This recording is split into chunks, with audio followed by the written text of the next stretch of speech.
Welcome to Apostolic Life in the 21st Century, a podcast dedicated to helping modern-day believers live out the teachings of the first century church.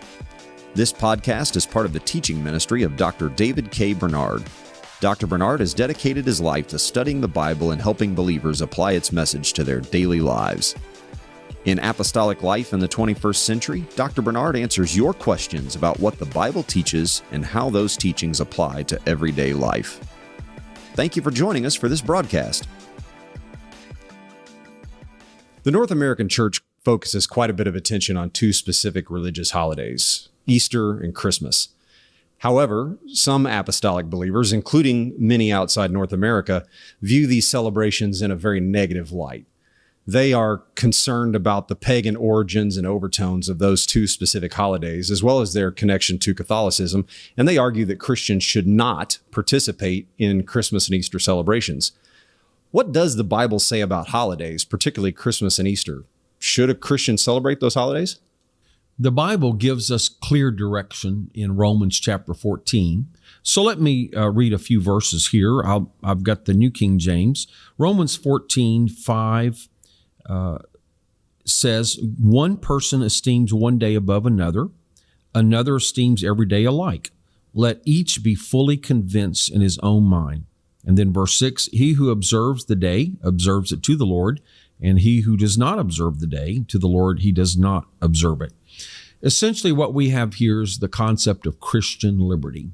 So basically, on any issues that are not moral, where the Bible doesn't give explicit teaching that it's sin or not sin, that means we as Christians have liberty to make personal choices. And if you read the entire chapter of Romans 14, it says we can have different choices, but we respect one another. So if someone decides to participate in a certain observance, we shouldn't ridicule them, we shouldn't judge them, we shouldn't condemn them. But if someone decides not to participate, likewise, we shouldn't ridicule, condemn, or judge them. Now, let's talk more specifically about Christmas and Easter. It is true that some aspects of these celebrations have pagan overtones. Of course, that's true of anything in life, or many things in life, I would say. For example, in English, we use the term Sunday. That was originally given to honor the sun god. Monday, the moon god. And so you go down through the week. Thursday honors Thor. Now, if I'm using those days to honor the sun, so if I say, let's meet on Sunday, and you understand me to say, let's worship the sun god, then that would be wrong of me.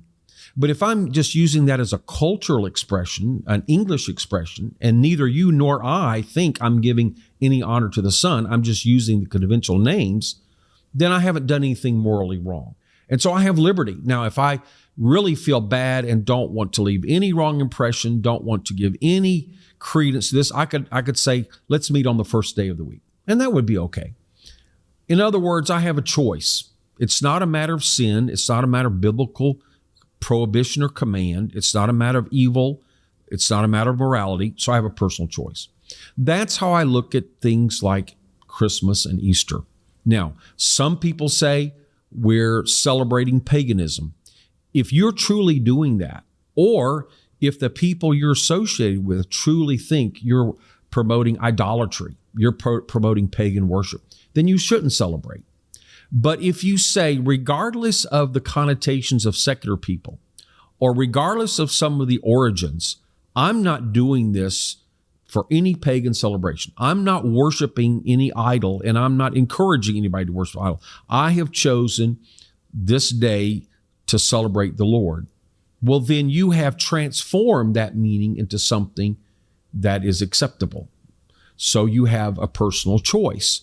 Now, you might say, well, I don't want to use the term Easter. I want to say Resurrection Sunday, or whatever you want to do. Now, I know in North America, many people are accustomed to going to church on or around those 2 days.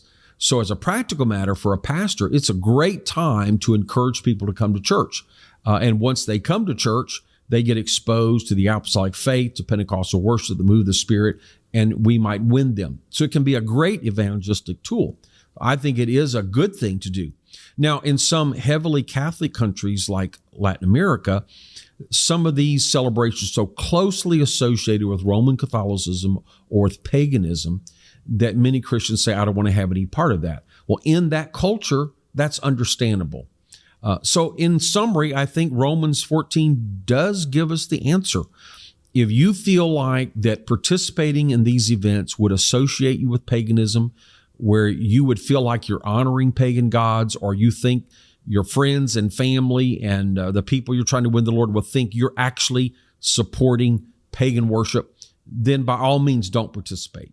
But if you can celebrate the day unto the Lord with a true scriptural appreciation for the birth of Jesus, for the resurrection of Jesus, and you can use it for a wholesome purpose, then I think Scripture gives you that liberty. In short, I think local churches and individual believers can choose to celebrate the day as long as they do it unto the Lord, or they can choose not to do so. Now, let me give you one final thought. I grew up in Korea, where my parents were missionaries, and it was a predominantly non-Christian country. So Buddha's birthday was a holiday. Now, they did set aside time for Christmas because it's an international holiday. But for the church, that was a very important thing, because in a culture that was mostly Buddhist or ancestor worship or spirit worship, for them to have a special day to honor Jesus Christ was a great thing, because it told the whole nation that Jesus Christ was important. And so the churches there would always have church on Christmas. So for them, it wasn't a family celebration or it wasn't a personal holiday. It was actually a time to worship the Lord. And it was a great opportunity to bear witness in that non-Christian culture that Jesus Christ makes a difference. So in that case, it was a very positive thing to be able to celebrate Jesus Christ in that culture. In short, different people can have different answers, but we should not judge or condemn one another. We should do everything we do as unto the Lord. Thank you for listening to this episode of Apostolic Life in the 21st Century. If you enjoy this podcast, please take a moment to give us a review on Apple Podcasts, Spotify, or your favorite podcast app. We also appreciate it when you share Apostolic Life in the 21st Century with a friend or family member. Finally, join us again next time as we look at how the Bible applies to everyday life.